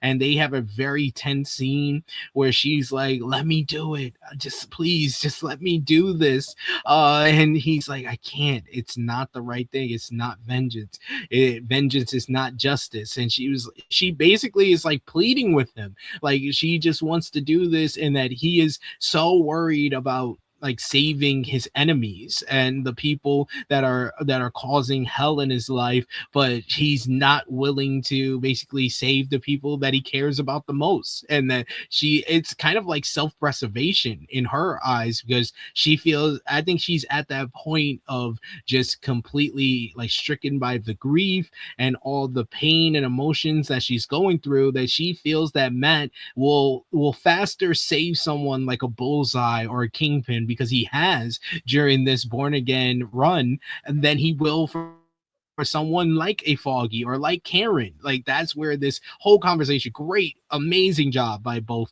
Charlie Cox and Deborah Wool in this scene. There was just so much emotion, so much said that wasn't said at the same time. So what did you think about this scene here in particular? I think this scene is an excellent callback, because in season 2, while Matt and Matt and Karen are in Matt's apartment. They're having takeout. They're talking about the Punisher and if for what he does is the right thing or justified. Karen, even then, thinks that there's a place in the world for someone like Frank Castle. Matt is vehemently still against it, and they actually leave.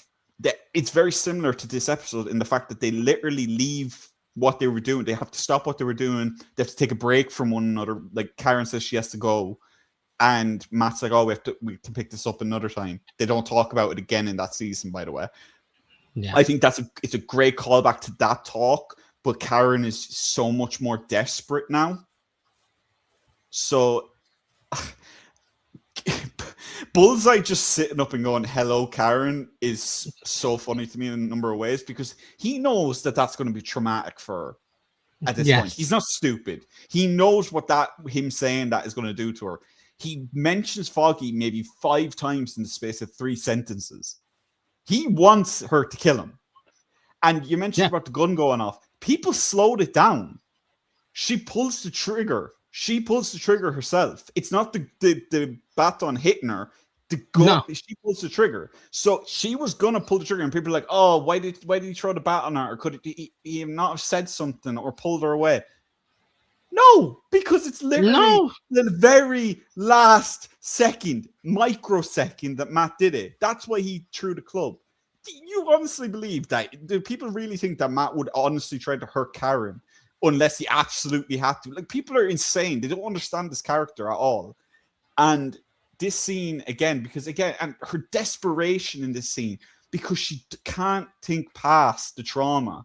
And it's such a good portrayal of what trauma can do to a person, because that is not who Karen Page is. We see her when she's calm. She couldn't help convince Matt not to kill Fisk in season 3. When she's level-headed, when she's not desperate, she does not want people to die. That is who she is in her heart. So Matt knows this.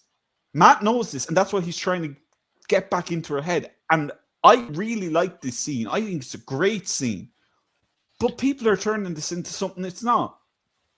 Again, like I said earlier, Frank Castle would walk in there, take the gun from Karen, and blow his brains out. No hesitation. But again, Frank Castle is insane.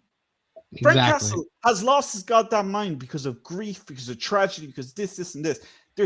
Like I said, there's a scene in The Punisher season 2 where he takes the gun from the girl. I can't remember her name. It's been so long since I watched it. She's like, "I killed him." He turns around, shoots the guy, and then turns back to him. He's like, "No, I killed him." He is not sane. That is not logical. She is not going to think to herself, "Oh, I didn't kill him." He was going to die anyway. He was dying. Frank, if anything, puts him out of his misery. Frank does a good thing for the guy in that scene. Frank Castle is not the moral person that people think he is. No. He is categorically insane. His logic should not be what you look at when you look at Karen Page, Franklin Nelson, obviously Foggy's dead, or Matt Murdock, because they are better than Frank. I don't give a crap if people are going to think I'm thinking that Frank Castle is a bad character or something. Frank Castle is a tragically, fantastically written character, but people insist because they want to see Karen Page and Frank Castle fuck that this person is the best person for her. If you watch season 2 of Daredevil, I said this before, he tortures the dude. He shoots him in the face and he's still alive and he leans the gun into his face. Karen comes out and she's horrified. Yes, his family, what happened to his family haunts him, but he also got shot in the head. Do you not think that would leave damage on someone?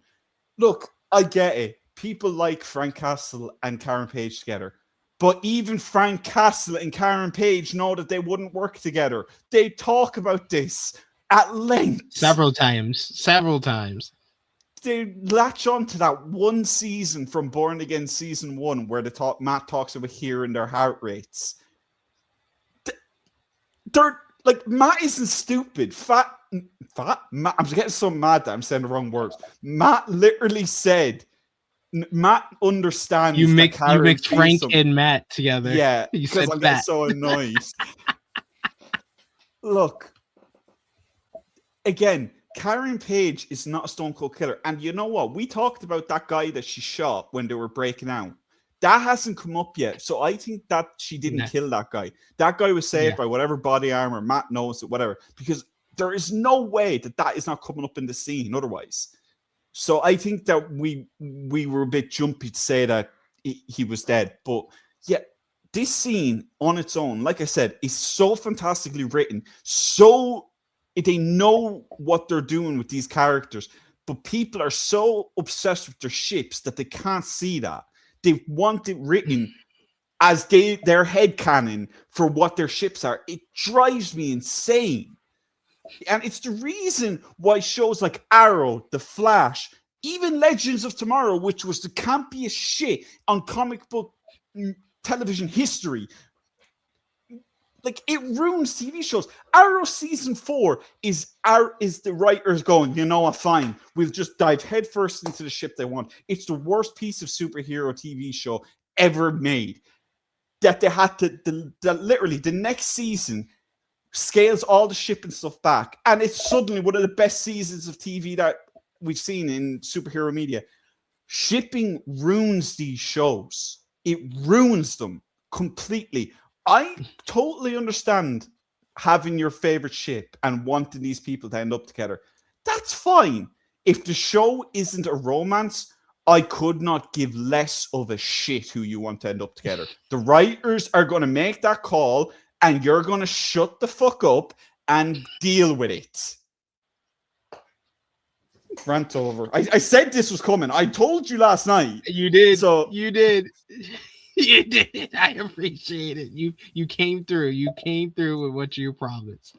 That night we get protest at City Hall while Charles shows up to see March, the governor of New York. He wants to work together to solve the problem around New York right now. Off the back of this, the governor pulls her support for Fisk because she was only endorsing Fisk now with his wife, but now that his wife's not around, she's pulling her support. There's a meeting happening at the governor's office the next day, and that does not bode well for Fisk. The protests continue that night with broadcasts projected up onto the walls of various testimonies about the detainees, including Saudade. It doesn't take long for Matt to show up. After we see Fisk, he leaves his office, and then he shows up at his Red Hook base where he had Vanessa's affair, staying in that prison, and he's got the Ravishing Soulstorm with the blood stain on it from season 3 there, and he's there, and Matt shows up and he sees Fisk while all of this is going on. Matt explains that the fight that they've got involved in together is poison, and that they need to end it before it's too late. This leads to Fisk finally saying some words in this episode. The pair eventually wind up fighting as they always seem to do. Fisk ends up ripping Vanessa's artwork and also splatters Matt blood on the Ravishing Snowstorm. Matt gets the better of this fight via V-trigger as he wins this fight with Fisk after a bit of a back and forth, after Fisk kind of hurts his hand after punching the brick wall because he was so overwhelmed with the anger that he had. Meanwhile, we have the task force. They're stepping up their hostility and pushing the rebels back. However, Javi winds up injured in the process as he gets blasted by one of the officers. This comes after Powell kills the officer that helped out Matt by giving him the key card to help the prisoners escape. He gets word from Buck that it's time, and he shoots the guy right in the fucking head as Cole North is watching. And he basically blames it, says those damn vigilantes. And he says they backed these motherfuckers up, backed them up. Instead of dotting her disguise like before, Karen basically in the whole hurry after Javi gets knocked out, her wig gets pulled off and she rocks up. She tries to help Javi with her wig off and she tells Angela to go get help for him. And we get Pal who sees Karen's face and he says Karen fucking Page, and that's how the episode ends. Before that, when after Matt got the win over Fist, we hear Fist saying that you want to arrest me, you cannot. You want to kill me, you will not. You can't win. Like that is bars by Wilson Fisk. That's the best line of the whole entire. That or Powell saying, "Look who it is, Karen fucking Page." That's those are the two. The end of this episode has the two best lines of the whole entire episode. Great way, great cliffhanger to end this episode. Fisk has been exposed. Now the resistance is basically bigger and stronger than ever, and now New York is starting to see Fist as he is. Matt gets a win in a fight, but he realizes that he can't win this fight with his hands or his feet, and now we got to find out how the fuck is he going to get Karen back now that she's been exposed, and now probably the task force has made her their latest prisoner. So great way to end this show. What did you think about these final scenes, in particular the fight between Matt and Fist? The fight is like I said earlier, Matt at this point when he's fighting Fisk is almost too easy. Like, yeah, Fisk got some solid shots in, but my favorite thing is when he threw the chair and then he charged him. There's a brief frame where Matt's just standing there like, come on, man, we really doing this again? It's like he started dodging him like it was nothing. Like he was just like. It's just a very brief, like, come on, man, we really doing this again? Like, it's such a good like decision for them to put that in. To be honest, when Powell realized that Karen was there, a small part of me was like waiting for Jessica to just body check him, fly him or something. I was fully expecting something to happen because every time this motherfucker gets a small win or something, he just gets bonked or something. So I was so surprised when it cut to black. I was like, damn it, come on. But no, that fight scene, like we said, the V trigger was so fucking cool to see. That shot that you put up, straight out of a comic book, man. Straight out of a comic book.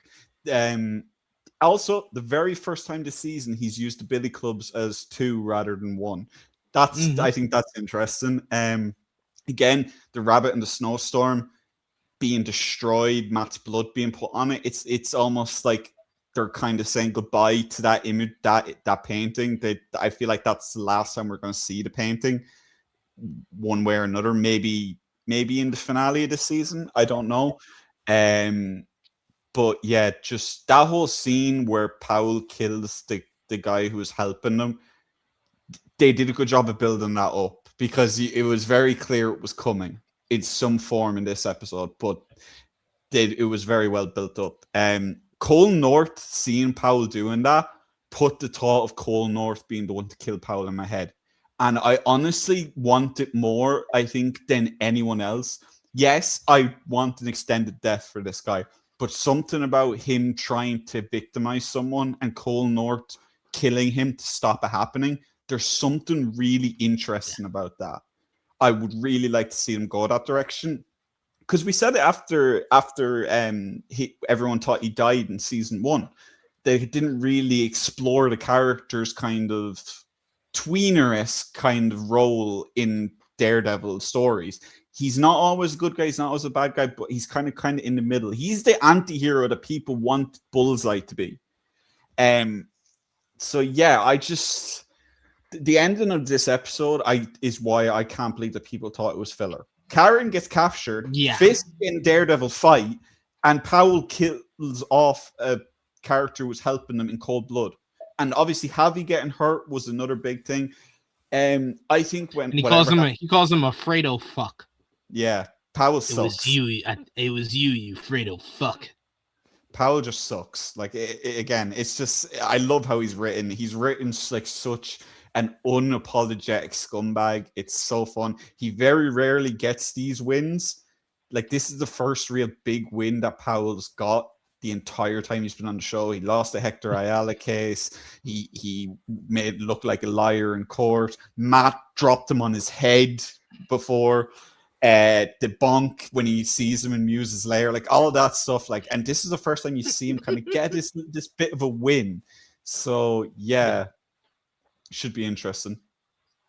It is going to be interesting. And Jose, you meant the other way around. He says the scene of Matt getting Kingpin's blood on the opposite side of the painting was such a good callback to when Kingpin did it to Matt. No, Matt did it to Kingpin in season 3 of the Netflix series. That's his blood that's on Ravage's Soul Storm.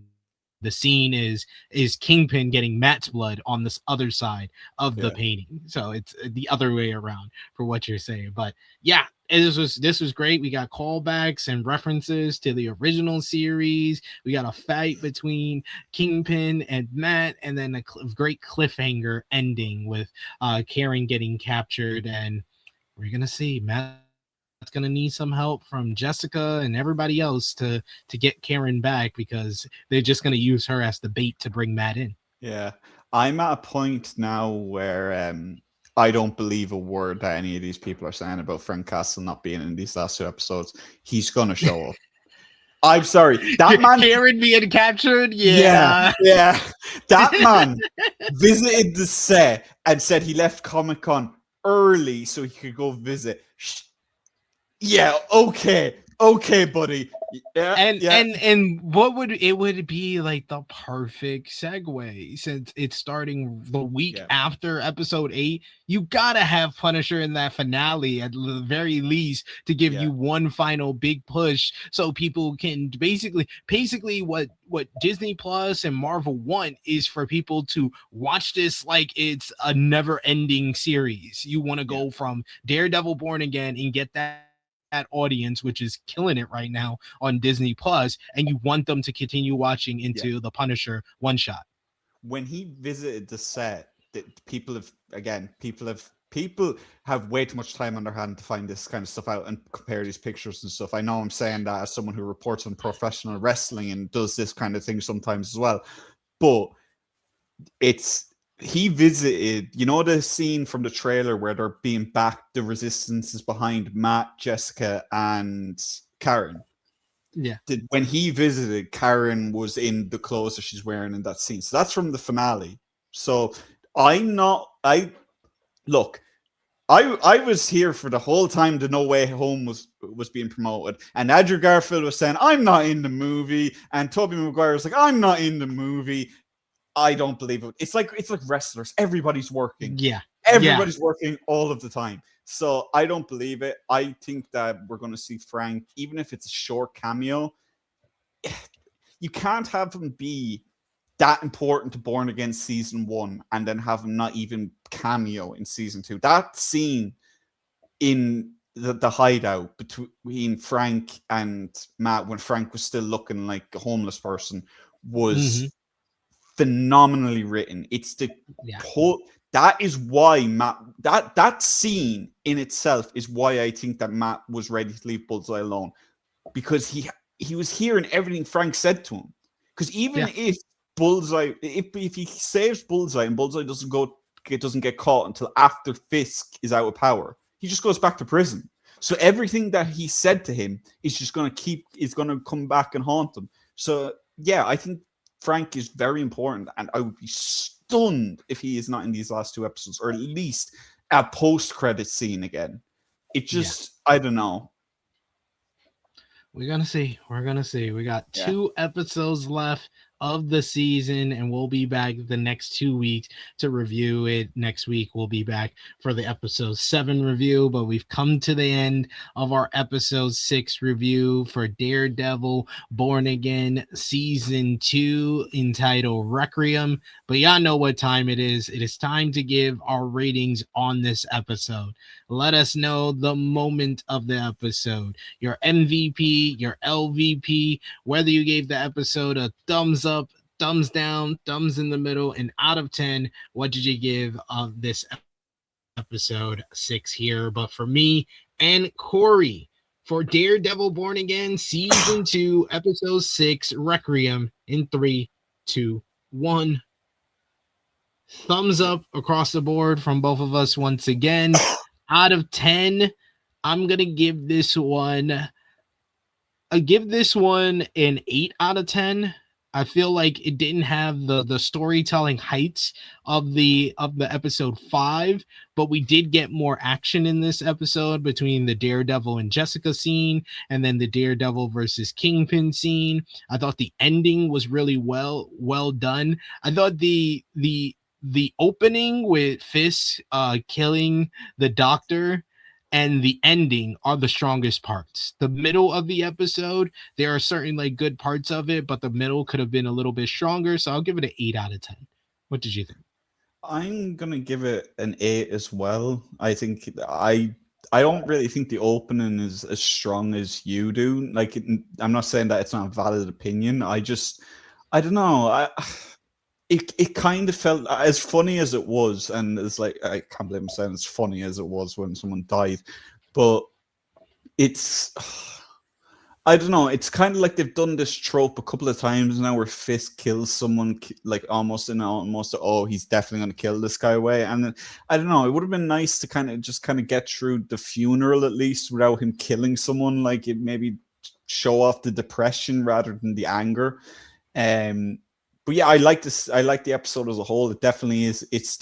Like, this is the thing. I feel like this is one of the weaker episodes of this season, and it's still like so much better than everything in the last season. Like, it's still such a good episode.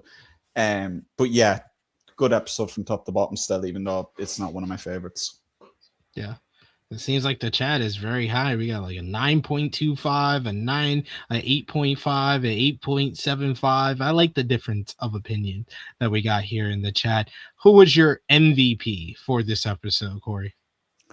Jessica. It's an easy thing for me to say. Jessica, I think it's been so long since we've seen her, Christian Ritter, in this role, and to see her kind of slop back into it like it's nothing. I know we don't really get to see much of her emotional range as an actress, but even the way she spoke to Matt in that scene, like just it's just Jessica personified. Even if she's a little bit more happy-go-lucky, she has a child now and all that, it's still Jessica Jones the way she speaks. So the action scene was fun. I actually like that her powers are kind of fluctuating a little, because she is kind of almost a MacGuffin for the Resistance if her powers are perfect, because realistically she just calls Luke. She's and then OP. she calls Luke in, and then you've got a bulletproof dude and a woman who can throw a dude through literally a metal wall. So yeah, MVP, it's got to be Jessica for me. Yeah, I'm going to go with Jessica Jones as well. LVP for the episode, I'm going to go with BB Urich. I would go with the rookie from the task force, but he did a good deed in the previous, was it episode 2 or 3? I'm gonna give him the pass, even though he died. I'm gonna give it to BB Urich because, man, why do you still have that SD card in your pocket 2 days later? I think my LVP, it might be a bit of a controversial choice. I'm going to go with Karen. I think Karen in this episode is at her lowest point we've seen her in any Daredevil media. If she's getting to a point where she's ready to execute a man in cold blood who's tied up and provides no threat to her. The man literally killed someone with a tooth last season. So this is true. He just needs something in his mouth. He could have killed Karen easily. But at the end of the day, he is literally trying to get her to kill him. He is actively trying to get her to kill him in that scene, and she was ready to do it. She's so far gone that she's ready to give him what he wants because she thinks that it needs to happen. I think Karen is at a really low point, and we've seen in the trailers how like loud and like not loud isn't the word, but resistant she is in the interrogation. Whatever is going to happen, she's laughing at whoever's interrogating her, even though she has a nosebleed. She clearly hasn't slept and stuff like that. So LVP, I have to say Karen. I mean, she did get caught at the end, so you do make good points there. And then the moment of the episode, since I already gave Jessica the MVP, I will stay away from her for the moment of the episode. I'll go with the Daredevil Kingpin fight. Yeah, for me, it's a tie between that and Powell getting bonked on the back of the head right as he's about to get a big win. I'm sorry, it's such a common trope, but it hasn't been utilized this well in so long in superhero media. Like, I can't really think of like a henchman or a goon. Like in the Avengers for Infinity War and Endgame, for example, the Black Order or Thanos's goons were all really powerful and they were all really strong and they were formidable in their own right. And it's the same really in every kind of superhero thing now. Like there's no real comic-y, like Turk Barrett from the original Netflix series. You need Turk back, please. Yes, thank God I remembered him. I was thinking about this last night. Turk Barrett making a cameo at the end of this season would be great for me. He is what Powell is to me. Powell is comically evil and just horrible human being like Turk, but he's so useless when it comes to these superpower people. Turk is very much a comic book or comic book show version of Stokely Hathaway. He's a heel, he's a villain, but he's also hilarious. Yeah, but that's my point. Like that's who I think of when I really think about Powell in this role, because Powell really doesn't get any big wins like Turk either. Turk constantly has things going wrong for him. But yeah, like I said, when I was rewatching Luke Cage recently, him in season 1 is brilliant. I'm going back to Hell's Kitchen where it's normal compared to you Harlem guys. I'm out of here. Like that's like, I miss Turk, honestly. I know in the comic books he's so much more evil than he is in the shows, but man, show wise, I would love to see him back because he's so funny. Just even see Daredevil one punching him or Jessica like throwing him somewhere. It'd be so funny to me. Hey, this guy's Dion's got the good head on his. Turk Barrett versus Thanos. Thanos can't mess with Turk. Marvel What If, the next season of Marvel What If. Come on. Turk Barrett up into place. Dion also saying, why can't Matt have a normal girlfriend? LOL. Electra, Karen, Heather. Man, he had a chance with Claire, but he messed that up. I always forget that Claire has been romantically involved with both Luke and Matt. It's so funny to me. Yeah. That was teased heavy in season 1 of Daredevil, them being together, but he couldn't go there. But yes, we have made it to the end of our review. This is our longest review so far. We had 2 episodes to do, and we couldn't shut up about it. We had a good time talking about it with all of y'all in the chat. Had a lot of people engaging with us. Thank you so much for joining us this week. Join us back here next week as we break down episode 7, the penultimate episode of season 2 of Daredevil Born Again. And thank you so much to Corey for joining me today. Appreciate you as always, good brother. Let the people know where they can follow you on social media, where you're talking about Daredevil and reporting on the wrestling news. The floor is yours. As always, guys, you can find me at Corey Brennan FF on Twitter. I don't really use other social media. And you can find my reports on FIFA Select and all that. And obviously, WrestleMania season is over, but there's still plenty of wrestling news, and our shows, podcasts, all that kind of stuff is available on Select. Early notes on interviews and so far so forth. If people want to see what, just while we're here, if people want to see me kind of write up my own thoughts, maybe just quick thoughts, even after an episode airs, tweet at me when the episode airs and you'll get my opinion. But otherwise, check back here with us next week, every Friday as usual. And Indeed. Thank you as always, Corey. Thank you to all of y'all watching us live, watching us on demand. Appreciate y'all. And of course, you can follow me on the Twitter machine at TrueHillSP3. Follow the gang, Facebook, Twitter, Instagram, TikTok at TrueHillHeat. Patreon.com/TrueHillHeat. $3 a month gets you exclusive content. The best way to support us when we're not here or on the wrestling channel. And check out all the great content we got here on True Hill Heat Sports and Entertainment. All our reviews for Daredevil Born Again Season 2 are up right now. Our episode 1 review, our episode 2 and 3 reviews are up, as well as the episode 4 review. If you like basketball content, check out our NBA playoff preview that we did a week and a half ago now.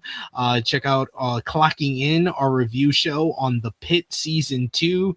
Check out the fellas talking about all about the NFL draft on True Off Season. That was earlier in the week. And we're also covering, if you like superhero content, we're also covering The Boys Season 5, the final season of that show. I did the episode 1 and 2 review, as well as episode 3 review. All of those are up right now. And then on Sunday, we are dropping our episode 4 review for The Boys King of Hell from earlier this week. So check that out as well.